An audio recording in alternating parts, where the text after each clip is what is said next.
فضيحة رياضية تهز منتخب إيران للسيدات بعد الإعلان عن أسماء 8 لاعبين ذكور مثلوا منتخب بلادهم للسيدات خلال الأعوام الماضية. الأخبار المنوعة مع الزميلة سارة. أنا أضحك لأن في خبر جدا مضحك راح يكون هو البداية. أهلا بك سارة. أهلا فيك، شكرا. أسعد الله مساءكم مشاهدينا. نقلت وسائل الإعلام الإيرانية فضيحة رياضية، وهي الإعلان عن أسماء 8 لاعبين من الذكور مثلوا منتخب بلادهم للسيدات خلال 8 أعوام ماضية.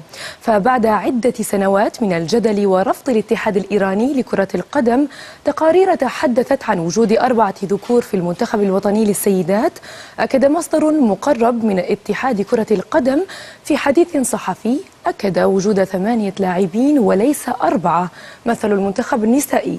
هذا واكتفى المصدر بذكر الأحرف الأولى من أسماء الرجال 8. رقم 10 مو طبيعي. فعلا. لا